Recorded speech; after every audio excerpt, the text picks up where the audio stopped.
আসসালামু আলাইকুম, আমি শিহাব আপনাদের সাথে আছি। আজকে একটি গুরুত্বপূর্ণ বিষয় নিয়ে আলোচনা করার জন্য আপনাদের মাঝে উপস্থিত হয়েছি। বিষয়টা হচ্ছে আজকে একটা দলকে নিয়ে কথা বলবো, যে দলটা বিপিএল শুরুর আগে থেকে তাদের প্রচারণা, তাদের সোশ্যাল মিডিয়াতে যে অ্যাক্টিভিটি, এইটা হচ্ছে তারা প্লেয়ার সাইনিং থেকে শুরু করে তাদের থিম সং, জার্সি আনভেইলিং, সব কিছুতেই তাদের পারফরম্যান্স বলতে গেলে আকাশচুম্বী। হ্যাঁ, কথা বলতেছি ঢাকা ক্যাপিটালসের কথা, যে দলের অনার আমাদের সবার পরিচিত মুখ শাকিব খান। তিনি সরাসরি দলটার সাথে সম্পৃক্ত। আহ, কিন্তু শাকিব খান বাস্তবে বাংলাদেশের এক নাম্বার নায়ক, কিন্তু তার টিমের অবস্থান মাঠের পারফরম্যান্সে খলনায়ক বলা চলে। কারণ ইতিমধ্যে তারা তিনটা ম্যাচ অলরেডি খেলে ফেলছে, তিনটাতে ঢাকা ক্যাপিটালস হেরে গেছে। তো এই হারার পিছনে হচ্ছে অনেকগুলা কারণ আছে বলে আমি মনে করি। তাদের প্রথম একটা কারণ হচ্ছে তাদের টপ অর্ডার ব্যাটসম্যানদের ব্যর্থতা। এই টপ অর্ডার ব্যাটসম্যান যদি শুরুতেই বলি, লিটন কুমার দাস। এই লিটন দাস 2024 পুরো বছর অফ ফর্মে কাটিয়েছেন এবং শেষ মুহূর্তে তিনি বিপিএলের ঢাকা ক্যাপিটালসে জয়েন হয়েছে। বাট তার পারফরম্যান্স বলতে গেলে সে আগের মতোই আছে। কোনোভাবেই তার নামের প্রতি সুবিচার করতে পারতেছে না। অপরপক্ষের ব্যাটসম্যান যদি বলি, তানজিদ হাসান তামিম। তামিম ছেলেটা ভালো একজন ব্যাটসম্যান, অনেক প্রতিভাবান ব্যাটসম্যান, কিন্তু সে তার নামের প্রতি সুবিচার করতে পারতেছে না। এক কথায় বলা চলে কনসিস্টেন্সি পারফরম্যান্স নাই। পারফরম্যান্স না থাকলে একজন ব্যাটসম্যান কখনোই সে সফল হতে পারবে না। তাই এই ঢাকার ব্যর্থতার পেছনে অন্যতম প্রধান কারণ এই টপ অর্ডার দুজন ব্যাটসম্যান। তারপরে বলতে গেলে বিদেশি খেলোয়াড়দের কথা।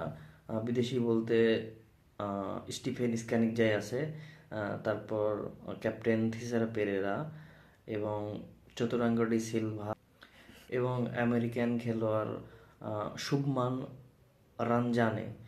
তো এই খেলোয়াড়দের নিয়ে তারা হচ্ছে টিম সাজিয়েছে।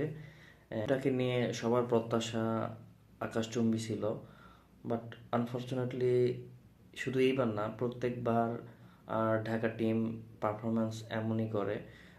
আগের বার যদি বলতে যাই, দুর্দান্ত ঢাকা একই রকম পারফরমেন্স ছিল। তার সর্বশেষ যদি বলি আমরা, 2017 সালে ঢাকা ডাইনামাইটস যে টিমটা ছিল, ওই টিমটা হচ্ছে সব থেকে মানে বিপিএল সেরা টিম বলা চলে। যে দলের বিদেশি সাইনিং ছিল শহীদ আফ্রিদি, কিরণ পোলার্ড, সাকিব আল হাসান ছিল। তো ওই সময়টা টিমটা ভালো ছিল। বাট তারপরে যে দুই তিনটা ফ্র্যাঞ্চাইজি খেলছে, but up to the mark না এই টিমগুলো। সো খালেদ মাহমুদ সুজন তিনি কি ভাবতেছেন এই দলটা নিয়ে? তিনি যদি হচ্ছে টপ অর্ডার লিটন তানজিদরে বসায় রেখে তাদের সাইড বেঞ্চের থেকে খেলানোর চেষ্টা করে লোকালদের, তো সেক্ষেত্রে লোকাল খেলোয়াড় আছে মুনিম শাহরি, একজন ওপেনার, আমরা সবাই তার কথা জানি। তিনি এই 23 বিপিএল দিয়েই উঠে এসেছিলেন এবং সে জাতীয় দলেও খেলছে। বাট তার নামের প্রতি সুবিচার করতে পারে নাই মুনিম শাহরিয়া। মুনিম শাহরিয়া একটা সুযোগ পেতেই পারে ওপেনিংয়ে। এবং তার সাথে যদি তিনি তানজিদ তামিমকেও বাদ দিতে চান, তাহলে সেক্ষেত্রে Habibur Rahman Sohan is a good option. Habibur Rahman Sohan মার্কেটারি একজন ব্যাটসম্যান, সে ওপেন করতে পারে এবং সে একজন এনসিএলে 160 স্ট্রাইক রেট নিয়ে পুরো টুর্নামেন্ট শেষ করেছে, হাইস্ট 4 নাম্বার রান স্কোরার ছিল। তো Habibur Rahman Sohan is a good option. আর যদি হচ্ছে সবার আগ্রহর একটা কথা, সেটা হচ্ছে সাব্বির রহমান রহমান, তিনি কেন একাদশে নাই? খালেদ মাহমুদ সুজন হয়তো আহ, শাহাদত হোসেন দীপুর জায়গাটাতে সাব্বির রহমান রুম্মানকে একটা সুযোগ দিলেও দিতে পারে। তো এই বিষয়টা আমরা হয়তো পরবর্তী ম্যাচ সিলেট পর্ব থেকে দেখতে পারবো।